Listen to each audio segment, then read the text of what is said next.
Hey, all you YouTube people out there. Sorry for the big pause in between my videos.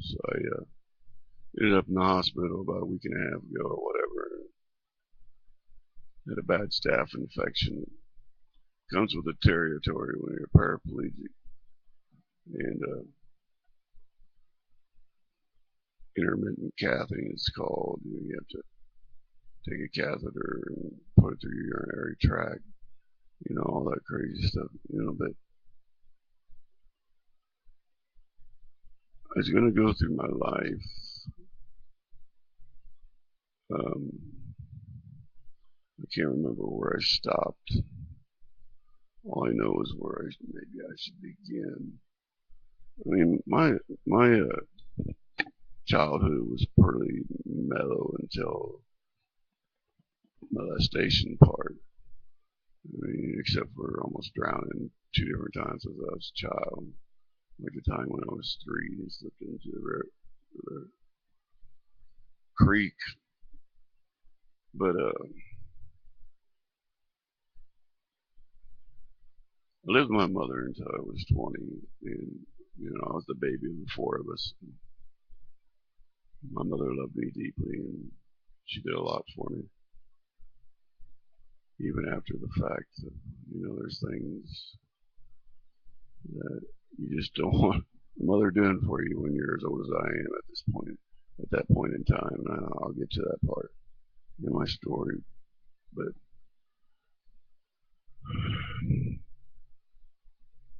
I know my singing isn't all that great right now. With all the medical problems I'm having and stuff, not having any energy. But I think where I need to start my story is in my 20s. Especially when I went down, how I left my mother's uh, care as a young adult is me and three other guys decided to hitchhike, or not hitchhike, to go to Florida. And then we ended up hitchhiking to Florida. Two of the others went back to Indiana. But me and another guy, we hitchhiked the rest of the way from Tennessee, and it was a really tripped out trip for me. I've never been away from home like this ever in my life. And it was scary, man. I mean, sleeping under the bridge on the internet, you never know who to pull up or whatever. And what's that? I thought maybe if I fall asleep and wake up and my buddy'd be gone, that would have really freaked me out. So I was a little feared. Yes, I was. I will be honest about that. But we made it to Florida, and we got there. And when his brother said that he was coming back to Lafayette the next day, I mean, I'm talking, we got there in the evening. The next morning, he was going to Lafayette. And his brother was able to call his family, the guy that I hitchhiked with, to get the money to go back to Lafayette. And I was stuck. I had no family members to help me. My mother couldn't help me. She didn't have the money. I mean, I imagine she would have if she could have.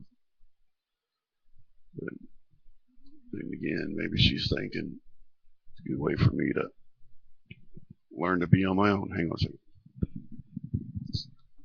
Maybe it was time for me to learn to be on my own. Maybe that's what she thought too. I don't know. But roamed around Florida for a while. Then I went into the service, Army Reserves, boot camp, Fort Jackson, South Carolina, and that's where I was trained from light wheel vehicle mechanic, and that was my job. And we trained at Fort Jackson, South Carolina, just the same as where we had boot camp. It was kind of funny because you go through boot camp, and the drill sergeants are hard asses. I mean, they are hard asses. And we went up there after to visit our drill sergeants one day, about three of us. We go up there and they're just getting new recruits in off the cattle truck, and they're rushing them to get their bags up, get them formation and stuff. drill sergeants are all yelling and everything. And one drill sergeant looks over and sees us. She just smiles. Hey guys, how's it going? We're like, hey, drill sergeant just come to visit. He said, well, we'll visit after we get all these guys up in their barracks and stuff. And turned back around, and he was back screaming again. That's funny. It's just a big head game, man. A big head game. Back then, we weren't in any wartime or nothing. This was in '84. But I was supposed to be stationed in Florida, Tampa, Florida, but I wanted to go home. This is the only way I thought I could get home, was to join the service and be transferred to Lafayette, which I was able to do. Because something about Lafayette, man. You leave Lafayette, you always come back. Sooner or later. It seemed that way. But had a lot of hard times, In boot camp, we had 30 tasks that we had to complete to pass boot camp. And I got a fucking 29. Excuse my French. Just a word. 29 out of 30. I studied hard for that, man. I really did. I was really bummed out. And what got me was first aid. When someone's in shock, you got to take everything, all the pressure off their body. And I didn't see the utility belt because it didn't have nothing on it. And it just kind of blended in, and I forgot to unbuckle it. Oh man, I was so upset. Drill sergeant even said, "McFall, what'd you get?" It's like 29, drill sergeant.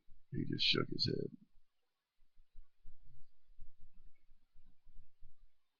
I mean, I really tried in the service. There was one time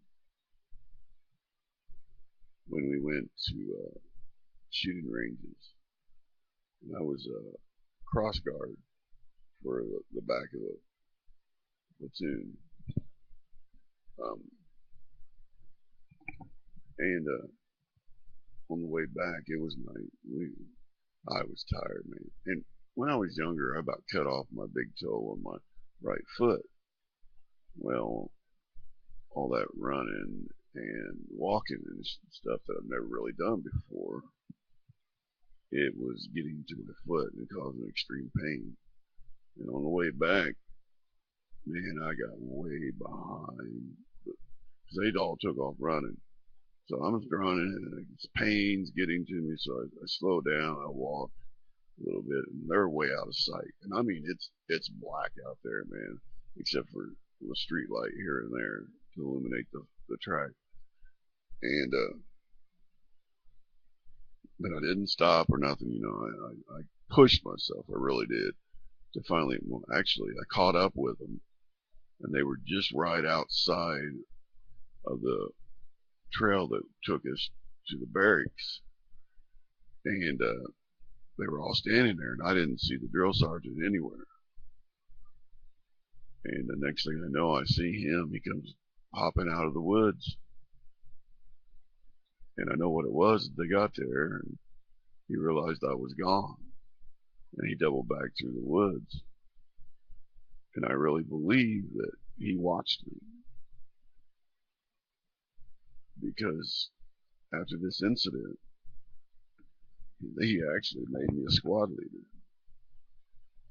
which was kind of interesting. I mean, it's just hard for me to give up, even though it's a lot of pain and stuff. It's hard for me to give up. I mean, I tried my best. I really did.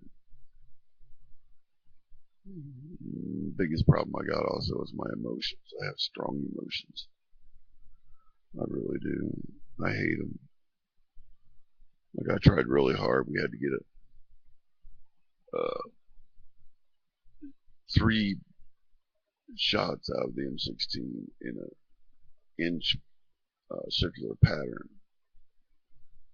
And I get 2 in, and that third one would just go off. And it wouldn't be a lot either. It'd just be a little bit. And everybody was done, and they were waiting on me. Man, I tried and I tried. I even practiced like they told us to, But finally, I got it in. And this one drill sergeant of another barracks, another platoon, dogged my ass. I mean, he dogged my ass. And it upset me, man. I was upset. He said he was going to transfer me to his platoon and he'd show me that the right way of how people, and it freaked me out. And I got emotional about it. And I think the drill sergeant had a little talk with the other drill sergeant. Our drill sergeant, one of them, was actually master sergeant. He was an E6 instead of an E5. The rest of them were E5. So, no, wait a minute, not master sergeant. Oh, let me think. It's an E6. E5 is just regular sergeant. But anyway, he was the head of all the drill sergeants. And I guess he dogged that other drill sergeant. But I made it through boot camp. It was funny one night. I would give people in our barracks haircuts. And there was this one guy, Briggs. He was in another barracks. He comes running over and says, "Man, Rick, I gotta finish cutting my hair. And we broke our trimmers." He's like, "Here, man, use them real quick." And I'm cutting on this dude's head. And it's only half done. I mean, literally one side is done, the other side isn't. Left, right brain type of situation. And what did Briggs do? It drops the cutters, the shears, the trimmers. It's crazy. Then I had to go to Barracks 1 and borrow their trimmers just to finish this dude's hair until we could get another set. And it was crazy. Briggs was, he's a pretty cool dude. He's a black guy. He was a cool dude. He could definitely, just by watching him, you could get riled up and get the strength to endure things just by watching him. I mean, this man was strong. He was strong, physically and mentally. I really liked the guy.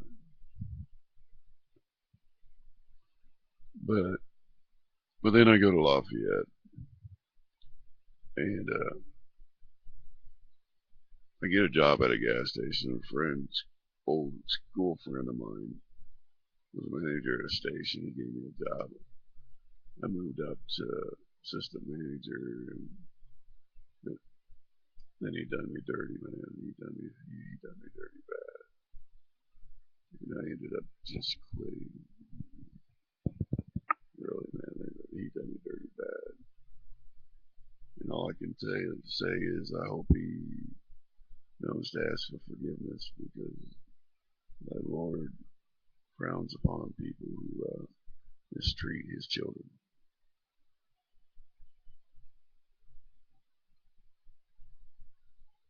But then after that, all the way through my 20s, man, I lived homeless.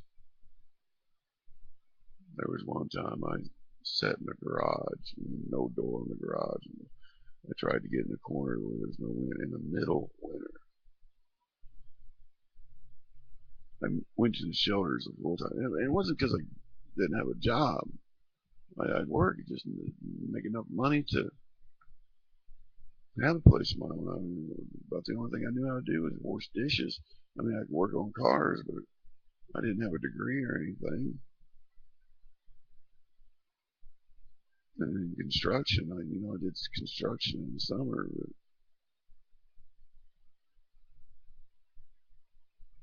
in the winter, it was hard when you're trying to do restaurant jobs. They just weren't for me after a while. They weren't. But in through my 20s, when I was young, I did not know how to speak loud whatsoever. I mean, I talked about it like this, just about like this loud. That's about as loud as I could talk. I had no idea how to raise my voice when I was a teenager and younger. People were always telling me, Rick, damn it, man, raise your voice. We can't hear a damn thing you're saying. It's like, sorry, man. Even this day, sometimes I still say something softly and not know it. But through my 20s is when I started learning how to sing. I believe we all have a purpose in life. There's a path we need to follow if we see the signs from thy Father. But Satan, being the ruler of this earth, I believe he deafs and dumbs people from seeing the signs. And that's why this earth's so fucked up, man. It's messed up. But I have always seen the signs. And it took all the way through my 20s, it took me to learn how to sing. Not one person on this earth gave me a lesson. But I was taught spiritually. And we're talking about some having crazy voices. You know, that voice there, I'm probably getting back. And then we got the bass. And then we got the George Thorogood. And then we got stuff like the Bee Gees.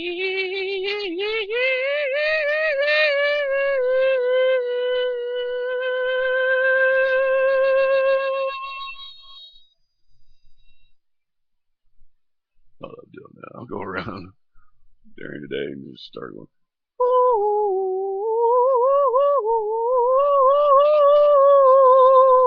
It gives me inspiration on my keyboard.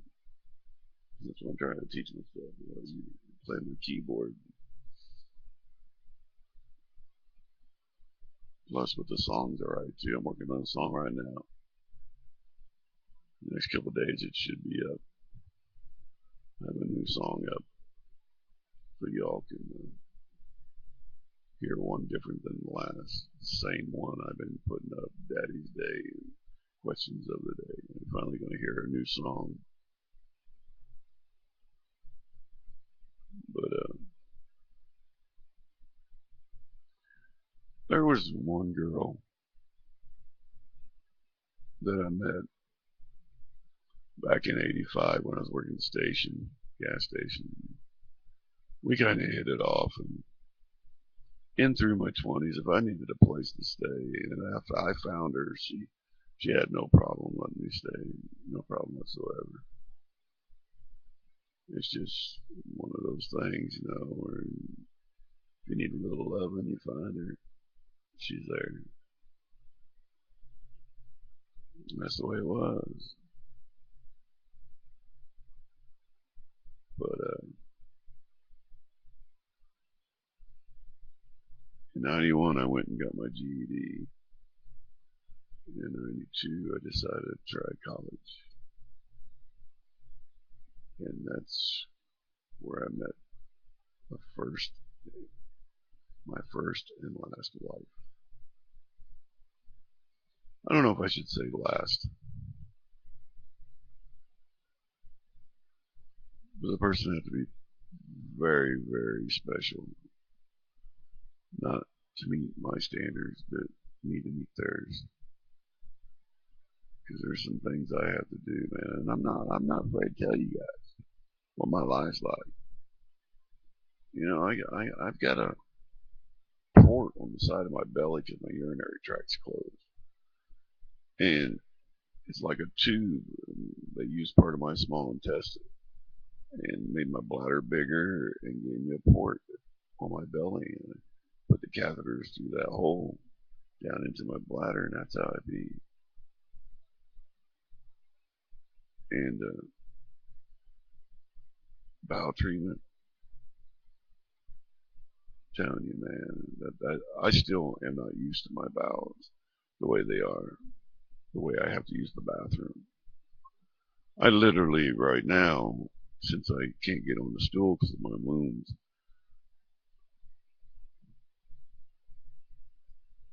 my pride is gone, guys. That's why I'm able to tell you this. And it needs to be said. Hopefully you guys can understand that drinking and driving doesn't work, man. Either you die or you mar your body or something. But I literally have to take my finger and stick it up my butthole. And then I got to swirl around. It's called stimulation to get the BM to move. And that's how I use the bathroom. And right now, since I can't get on the stool, I have to put a brief on. It's a brief, not a diaper. I don't want to hear anybody call it a friggin' diaper. It's a brief, and it's adult brief for people like me who have body function accidents and can't control it, because I have no control or feeling for my navel down. Nothing. I have, period, not one bit control. Even gas, farting or whatever, I can't control it.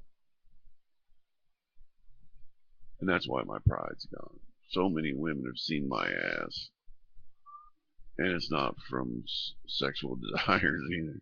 It's because they're either changing my bandages or helping me take a bath.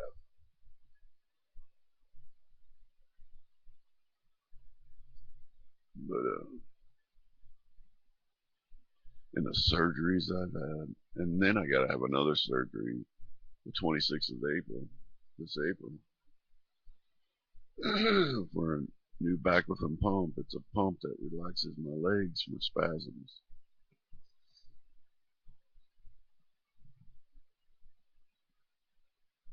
But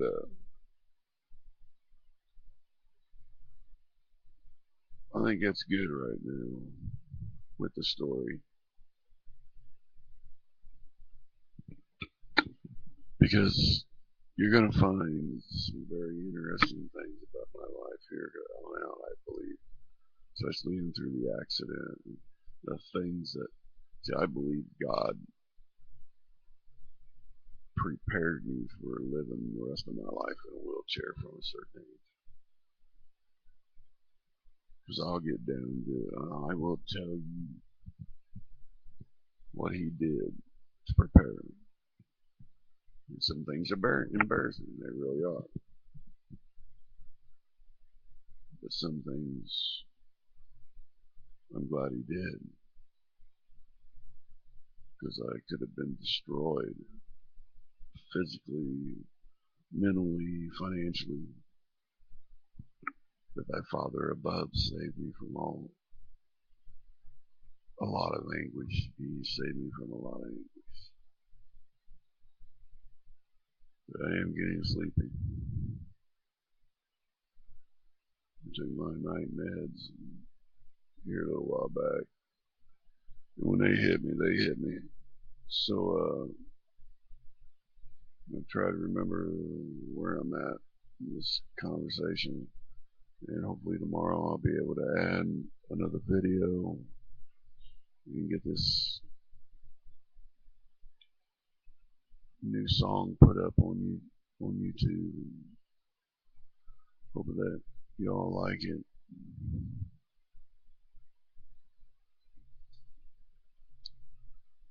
But yeah, and be honest with you guys too. If you have a question about my life, give me some feedback. That's what I'd like to know. Give me feedback. Ask me questions, personal questions. I don't care.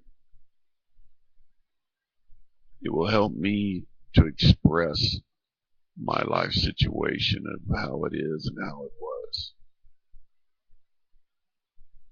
Because if it touches one life and saves that life from disastrous consequences, it's worth it.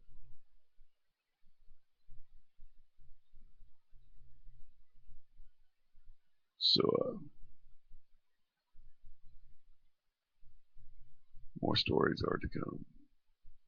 But I am going to cut it. Appreciate you all listening. And happy Easter. played Easter. And this is Ricusj. Peace out.